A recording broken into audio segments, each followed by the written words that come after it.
So we'll go ahead and start taking calls. We've got Gary in Manhattan. Yes, that's correct. How are you, Gary?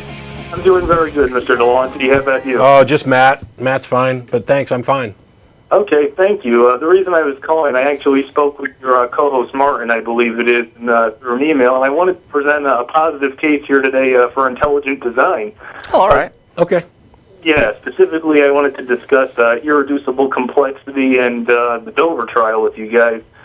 First, I read on your Iron Chariots page, Matt, which I have to say is a very good encyclopedia, very informative. I hear intelligent design is just another form of creationism, and I wanted to ask, what makes you think that?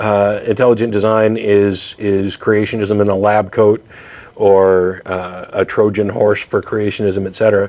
And it's because mostly it's about the way that it's used.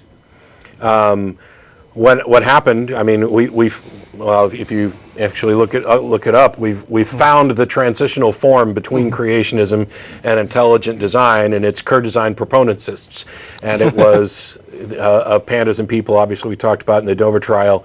Everything. Okay, I'm sorry to interrupt, but could I please respond to that point? Actually, the design proponentist. Sure. I'm really glad you brought this up because I realize this is one of the leading criticisms against intelligent design, and what I have in front of me here actually is both that reference to the exact quote which contains that term, and a copy of some other drafts actually of the book of Pandas and People, which for whatever reason are not quoted. And I'm reading some of the quotes from them here, and I'd like to read one of them onto the air. Because what are the dates of those drafts? Because it was basically they bookended a Supreme Court ruling that removed creationism, and the drafts that came before it had creationism and creationists, and the drafts that came after it had intelligent design and intelligent design proponents. Yeah, but my argument's not that the term wasn't in there. I mean, you read a lot of evolution writings and the term creationist is in there. But what I'm saying is from the content of the actual draft, they say statements like I have right here in front of me. Some master intellect is the creator of life, but such observable instances of information can't tell us if the intellect behind them is natural or supernatural. This is not a question that science can answer. And from what I gathered from my research, this is the same draft in which C-design proponentist was found. So what you have here is a quote that's basically saying, we know the supernatural is not part of science, we don't want to go there. So I feel like that's showing the context of the book. While the term creationist might not be in there, it's making it very clear that the purpose of this book is not to invoke the supernatural.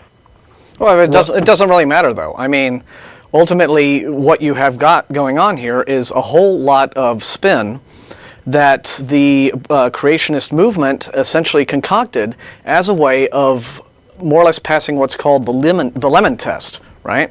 This whole issue of church-state separation violation. Creationism was not able to get a foothold in science classes because it was very clearly religiously motivated. And so they were like, well, clearly what we have to do is repackage this. We have to put this in some sort of form that sounds scientific, that passes legal muster, so that there cannot be any kind of objection to it on legal grounds in terms of promoting religion and religious teachings. And that's really what this whole exercise in replacing creator with intelligent designer, with entity, whatever sort of safe word you might have, design proponents in replacing creationists. These are all just ways to sort of get around legal hassles. And the proof of that is in the statement that you just read. Yeah. You read it, and you think that this is telling that they're not trying to muddle with science. But it opens with a statement about a creator. It opens with an intelligent creator, and they say it could be natural or supernatural. And yet they say this is beyond the realm of science. Well, if it's natural, it's not beyond science. So they're negating the possibility that it's natural as soon as they say that this is outside the realm of science. Well, what they're saying in the passage that I just read to you is we understand that our theory of intelligent design might very well, in fact, have religious implications. But what they're saying is they want to stick to the claim that there may be signs of intelligence detectable in nature, such as looking at the bacterial flagellum and irreducible complexity. And okay, if we can but claims about bacterial flagellum and irreducible complexity have all been blown out of the water in terms of being evidence for some sort of design. We understand the evolutionary processes that lead to these things. in organisms that that certain ID proponents are saying are evidence of irreducible complexity. Kenneth Miller has completely knocked irreducible complexity right off the table, and there's a lot of studying there's a lot of research and a lot of science done to understand the Ken Miller claim. You said Ken Miller completely blew irreducible complexity out of the water. I really would like to respond to that. Yeah, if you can, sure. I mean, if you claim to know more about biology than one of the leading biologists in the country, who also happens to be a theist, by all means. Well, yeah, I never made that claim, sir, that I knew more about biologists than biologists in the country. What I'm saying is I think, and correctly I might add, Michael Behe and countless others in the intelligent design movement have responded to the claims that Dr. Miller has made, and I actually think Dr. Miller strawmans Dr. Behe's definition of irreducible complexity.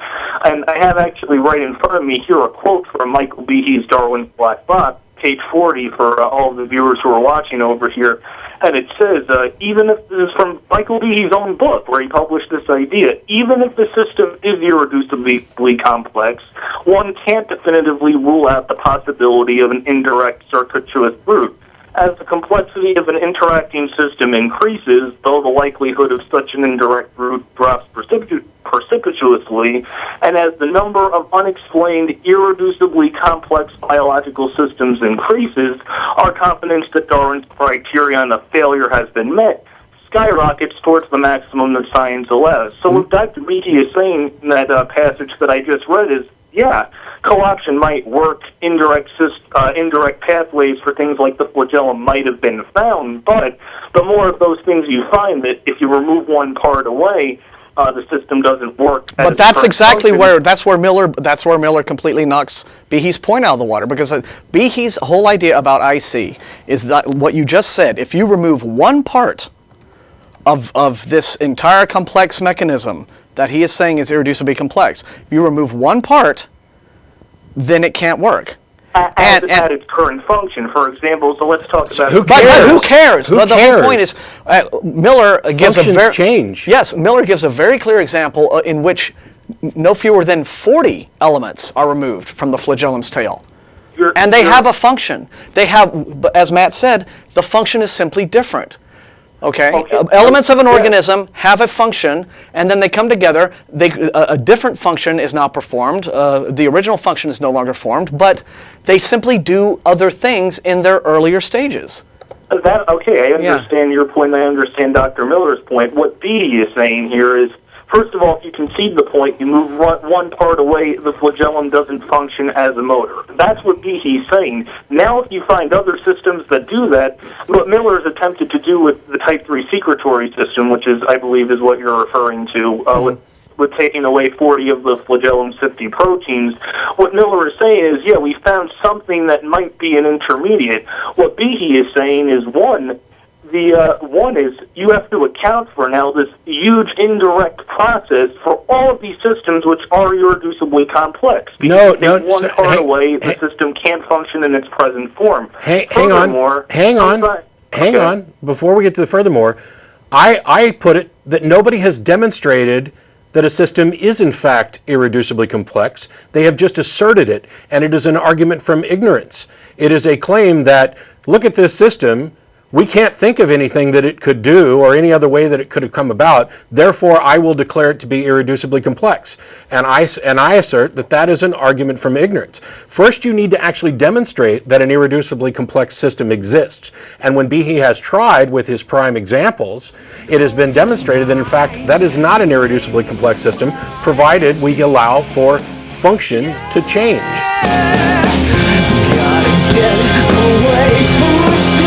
The content of this video is produced by the Atheist Community of Austin, a nonprofit educational organization promoting positive atheism and the separation of church and state. If you enjoyed this content and are willing and able to provide a donation, please visit the website below.